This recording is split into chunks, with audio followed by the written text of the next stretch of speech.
The Roads and Transport Cabinet Secretary Kipchumba Murkomen is among the few key confidants of President William Ruto, who transitioned from the oversight role as People's Representative in Parliament to the executive. As a seasoned lawyer and a polished politician, Murkomen defended his Elgeyo Marakwet senatorial seat thrice before he was appointed to his current docket to succeed James Macharia. Cabinet Secretary Kipchumba Murkomen has revealed a roadmap that seeks to revive the ministry.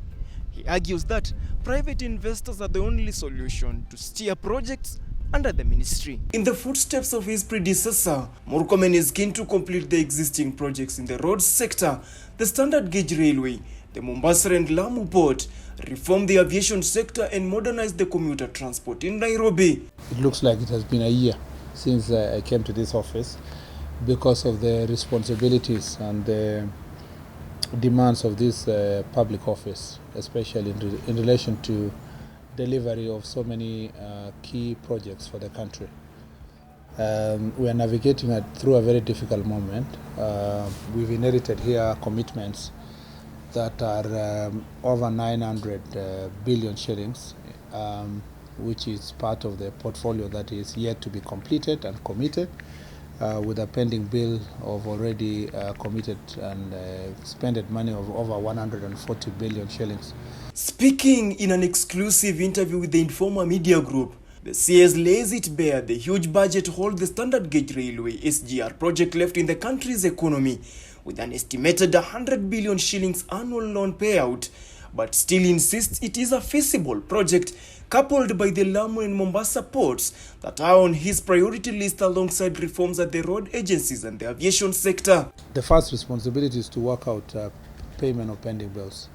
We have made progress. We have returned a number of contractors this week, 6 months down the line, based on negotiations, consultations, and getting to do innovatively to access some of the resources that would have been accessed years later, including application of what is called the annuity fund for purpose of completing some of the projects.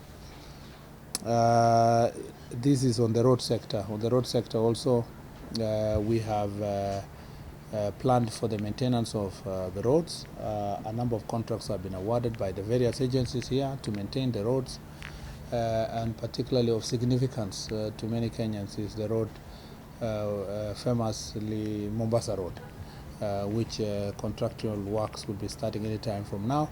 We have a contractor who is mobilizing to go on site, and in less than a year we should be able to resolve all the problems related to the Mombasa to 27-kilometer Mombasa Road, based on what we had to do with the expressway. And in addressing concerns over dominance of foreign contractors in almost all major road contracts at the expense of local contractors who are able to execute quality work to fruition, the CS defended the existence of foreign contractors in the country, noting their contracts are tied to funding programs of the project.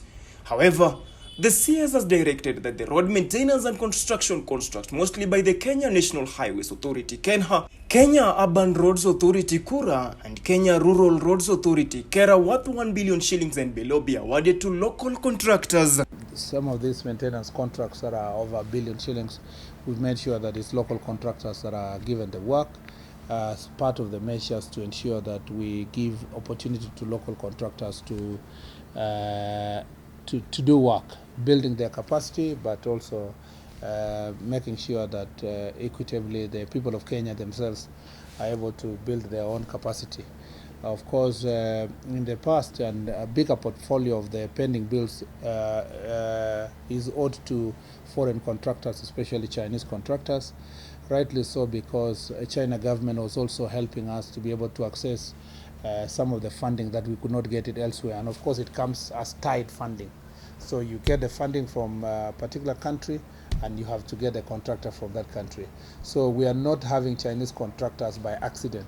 It's by design of the funding that we are getting from their country. And on the Kenya Airways reforms, Murkomen said Kenya Airways is suffering from historical issues but refuted competing interest with KLM. I don't think we have any problem with KLM. As you know, we progressively, KLM's stake in Kenya Airways has over time been reduced.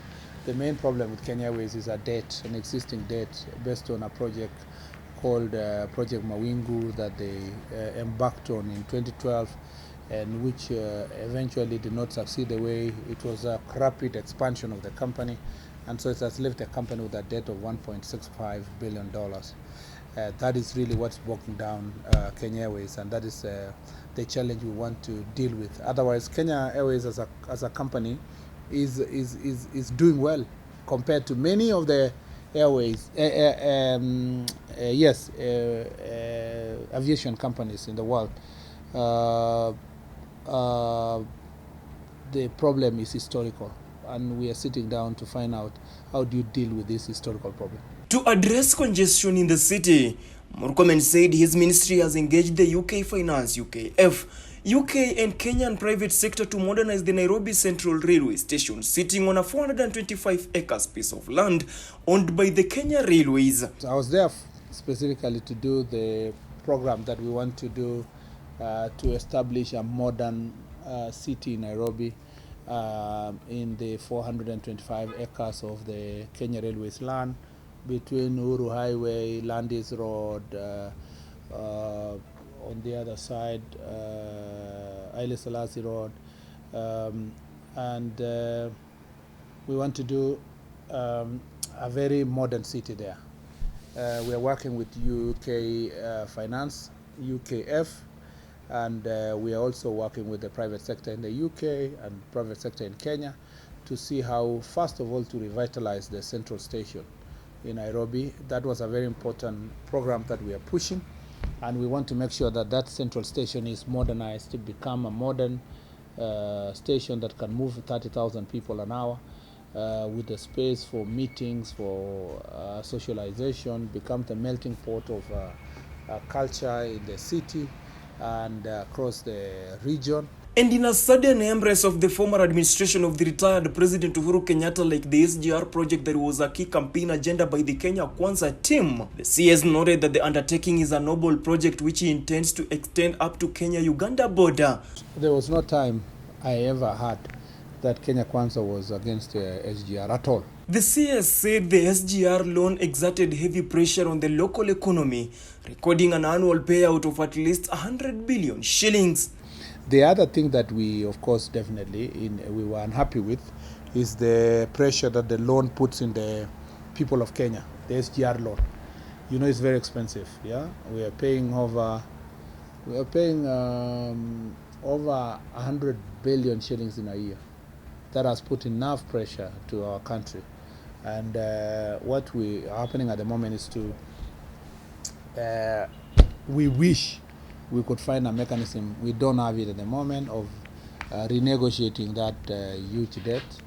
And again, as I said, a strategic investor would help us remove that debt from our balance sheet. If you're paying 100 billion every year, it means you are unable to do so many projects that would have assisted the people of Kenya. The CS also noted that his ministry is working to have the Dongo Kundu Special Economic Zone SEZ completed and the Lamu port to boost direct and peripheral services like direct trade and investment. My dream is that we double the amount of cargo that we are handling in the next 5 years, both in Mombasa and Lamu. And by the next 10 years, I think we will be unrivaled port in the continent if we complete the projects that we are putting in place now in the Lamu and Mombasa port.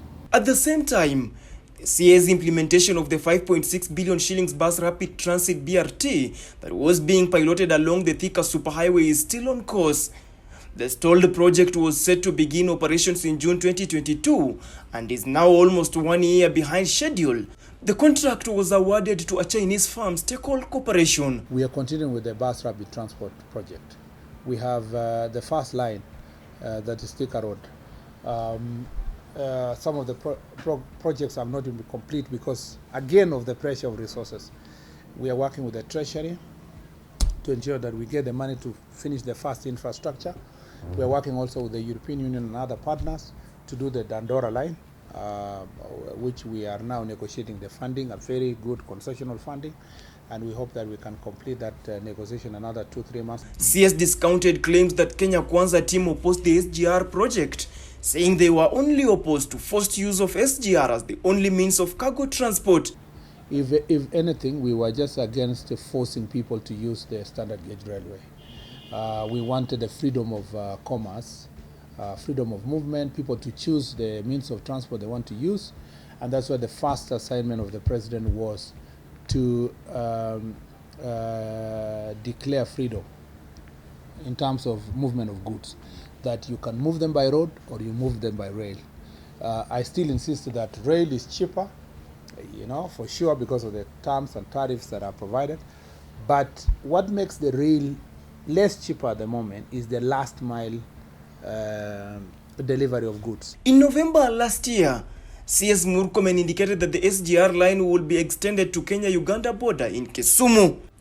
The Mombasa-Nairobi Phase 1 was done at a cost of 327 billion shillings, while 150 billion shillings was spent for the extension to Naivasha under Phase 2A. The Phase 2B was to pass through Narok, Bomet, Kericho to Kisumu at a cost of 380 billion shillings. However, the CS noted that the costing will be determined by feasibility study at the time of the implementation. Our plan is to ensure that at the moment we don't have the money to take the SGR to Kisumu, to Malaba, to Eldoret, to all these parts of the country. Our plan at the moment is to see if we can get a strategic investor who can come and invest in the railway. Definitely we are going to go to that direction. If not, we buy time until such time that we are able to do so. In any case, our job, our duty now, and what Kenya Railway is doing is to refurbish all the existing meter gauge railway infrastructure, and we want to ensure that there is that seamless connection between the SGR and MGR. Further, the CS has already ordered a full inventory of all Kenya Airports Authority KAA assets and liabilities to deter grabbing of airport land and facilitate recovery of the already illegally carved out assets. What's remaining also is to protect our airspace, landing approach for the planes to land at the airport.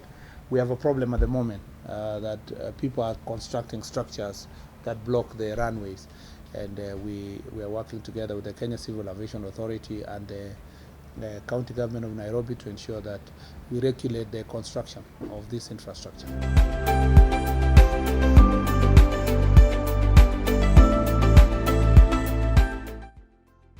Roads and Transport Cabinet Secretary Kipchumba Murkomen has revealed that plans are underway to decongest the city.